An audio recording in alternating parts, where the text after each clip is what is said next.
سبکتگین کہتے ہیں میں شکار کا شوقین تھا، لیکن ضرورت کے لیے شکار کرتا تھا، ہفتے میں شکار مار کے لاتا تھا، پھر پورا ہفتہ ہمارے گھر والے اسی کو کھایا کرتے تھے۔ فرماتے ہیں کہ میں تنخواہ تھوڑی لیتا تھا اپنے آقا سے، محمود غزنوی کے والد سبکتگین، کہ میں بھئی ہفتے میں ایک دن شکار کرنے جاؤں گا۔ کہتے ایک دن میں جنگل میں شکار کرنے گیا تو کچھ جانور کم نظر آئے، صبح سے لے کر میں گھومنے لگا، عصر کا وقت ہو گیا، کوئی شکار نہ ملا۔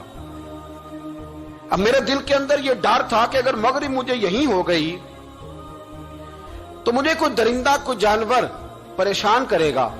اسی پریشانی کے عالم میں میں دائیں بائیں دیکھ رہا تھا کہ ہرنی کا ایک بچہ مجھے نظر آیا۔ میں نے جھٹ سے وہ ہرنی کا بچہ ہی اٹھا لیا کہ آج یہی شکار کروں گا۔ کہتے ہیں میں نے اسے گھوڑے کے آگے رکھا، اپنے آگے گردن کی جانب، اور میں نے گھوڑے کی لگامیں اس تیزی سے گھمائی کہ سر پٹ گھوڑا دوڑایا تاکہ مغرب سے قبل میں شہر میں پہنچ جاؤں، یہ جنگل کا علاقہ گزر جائے۔ کہتے ہیں میں بڑی گرمی تھی، بڑی پیاس لگی، پر پانی نہ پیا نہ گھوڑے کو پلایا، سر پٹ دوڑایا اس ڈر سے کہ کہیں ایسا نہ ہو کہ میں جنگل میں مجھے شام ہو جائے۔ کہتے ہیں جب میں شہر سے باہر پہنچ گیا تو مغرب کا وقت بھی شروع ہو گیا۔ کہتے ہیں ابھی میں پہنچا ہی تھا، میں نے وہاں گھوڑے کو روکا، خود بھی پانی پیا، جانور کو بھی پلایا۔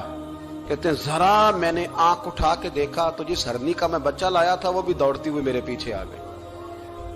کہتے ہیں وہ پیچھے میرے کھڑی ہے، پتہ نہیں کہاں سے بیچاری دوڑی، میرا تو گھوڑا تھا اور میں نے تو سانس بھی نہیں لیا۔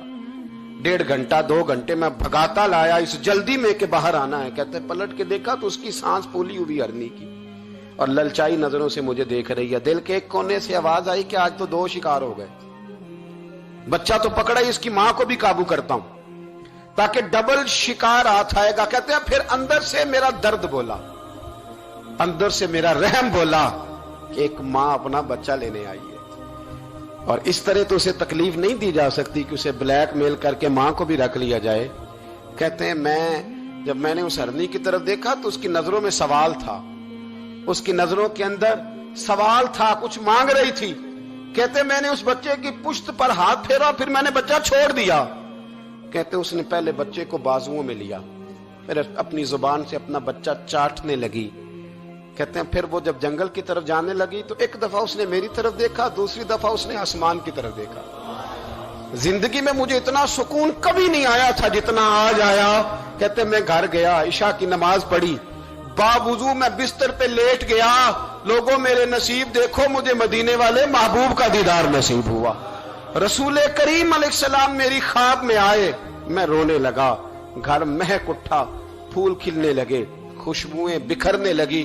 کہتے ہیں محبوب کریم تشریف لائے، اور کیا خوبصورت جملہ ہے، محبوب فرمانے لگے او سبکتگین، اگر تجھے بادشاہ بنا دیا جائے تو انسانوں کے ساتھ بھی اسی طرح رحم کرے گا نا جس طرح آج ہرنی کے ساتھ کیا ہے۔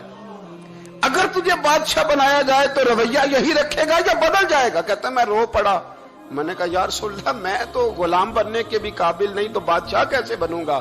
فرمایا تیری آج کی ادا بڑی پسند آئی ہے، عرش کے مالک نے تجھے بادشاہ بنانے کا فیصلہ کر لیا، تیری یہ ادا بڑی بھائی ہے، بڑی پسند آئی۔